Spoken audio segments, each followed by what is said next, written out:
Thank you so much, Roka. So yes, we are celebrating World Sign Language Day right here on the Now Morning Show, observed annually on the 23rd of September. And joining us in studio is Jamal Caron-Lejeune, the founder of Team Lejeune, and Anessa Simone Hamilton-Lejeune, interpreter. Good morning to both of you and welcome. Good morning, Natasha. Thank you so much for being with us this morning. It is a pleasure to have you. So let's start off with the population in Trinidad and Tobago who are hearing impaired. How large would you say the population is?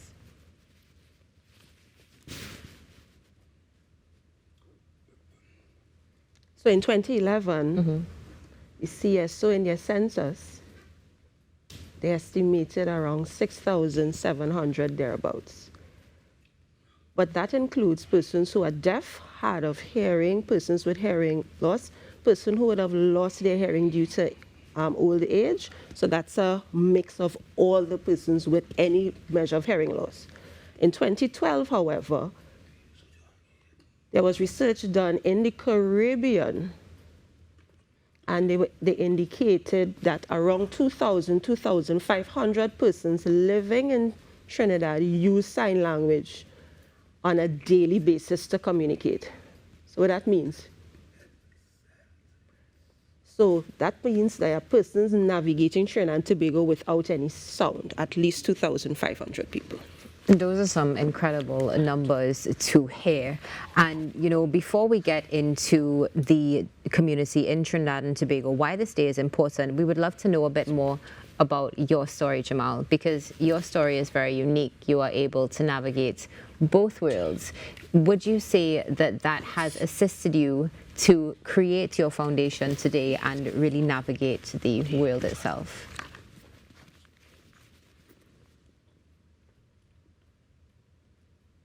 So I was born with typical hearing. And at the age of 7, I contracted meningitis and acquired deafness. So I started in the hearing world. And then after meningitis, I acquired deafness.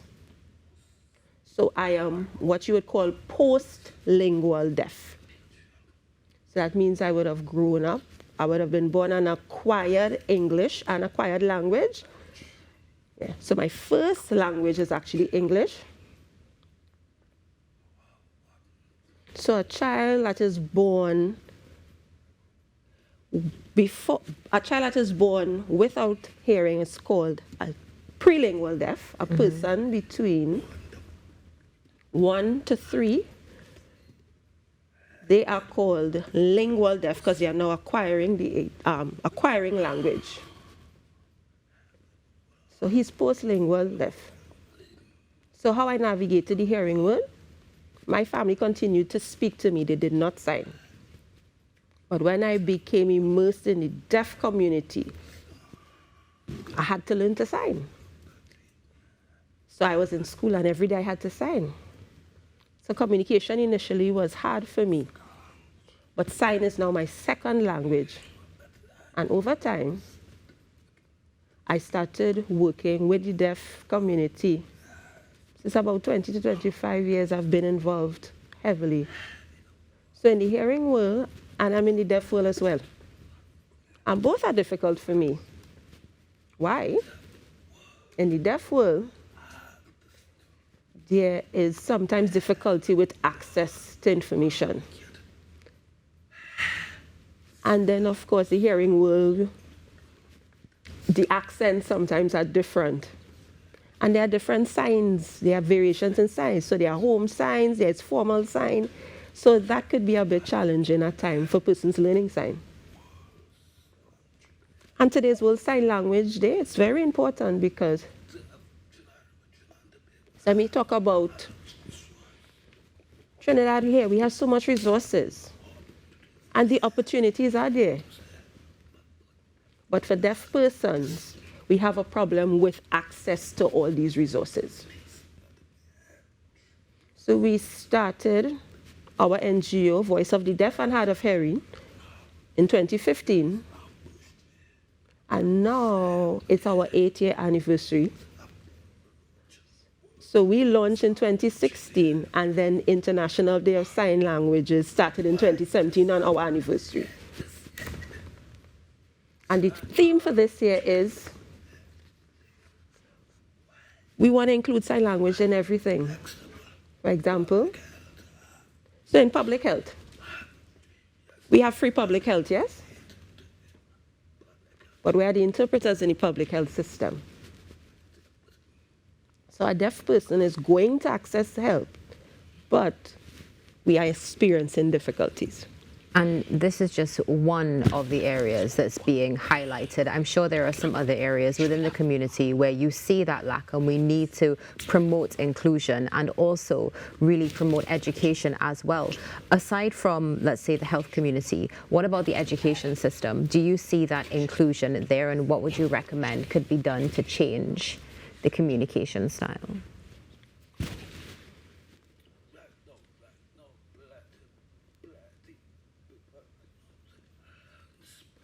So, for example, there's so much focus on learning Spanish and learning French. Yeah? But what about sign language? This is an official language. In education, we need to have sign language as well. So, example, right now. So, like you, Natasha, you're coming to learn sign language. And you learn how to communicate in sign language as well. Ministry of Education is going to try to grab you to be an interpreter in the school. But what about outside of school? Where are the interpreters there? For example, for interpreting. So we have interpreters for news, right?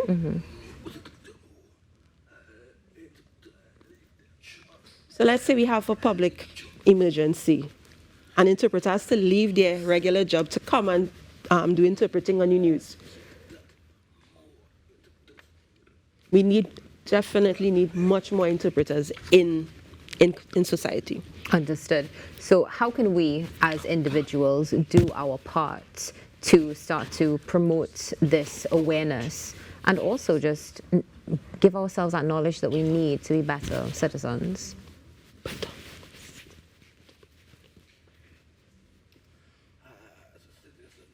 As a citizen Trinidad and Tobago, we learn different languages, yes?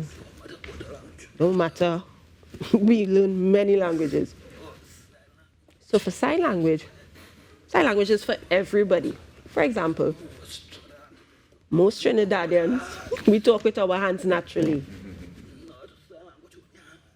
But sign language is not with hands only, it's expression. Trinidad and Tobago. Yeah. We sign in there, right? We are natural signers. Our body language, our attitude, our expressions, all of that is inclusive in sign language. So for awareness, Trinidad normally think, sign language is hard. No, it's not. You use sign language every day in communication.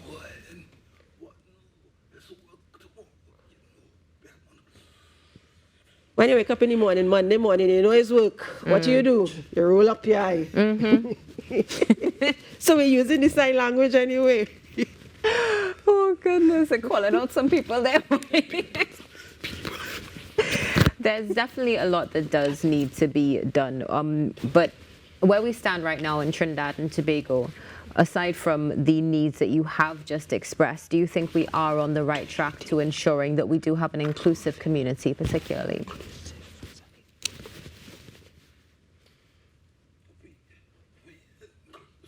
We are inclusive, yes.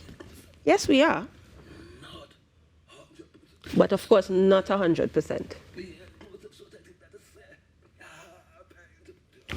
We focus only on having interpreters. But there's also a focus on access. We need to focus on access to information. For example, so we have a lot of educational opportunity. But for persons who are deaf, when they are going to try to access it, we don't have enough sign language interpreters. It's difficult for us.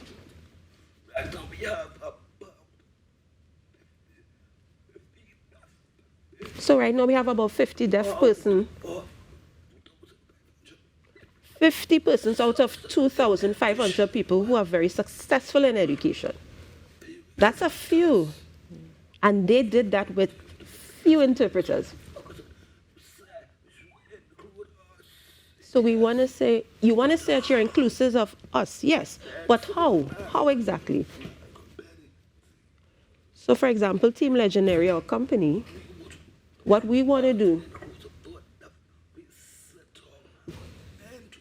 so we are trying to focus on mentorship with deaf youths and teach them what inclusion really is.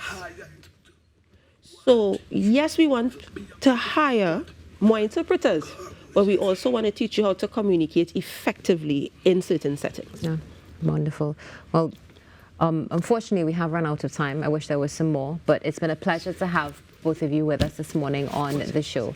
And I'm sure that we will have you back again soon to continue the discussion and promote that necessary education and inclusion. Thank you so much. Thank you. September, today it is World Sign Language Day, and we are focusing right here with the team behind legendary Jamal Caron and Anisha Simone Hamilton Lejeune. Stay tuned, there's more coming up right after this break. You've got to learn to read sign language.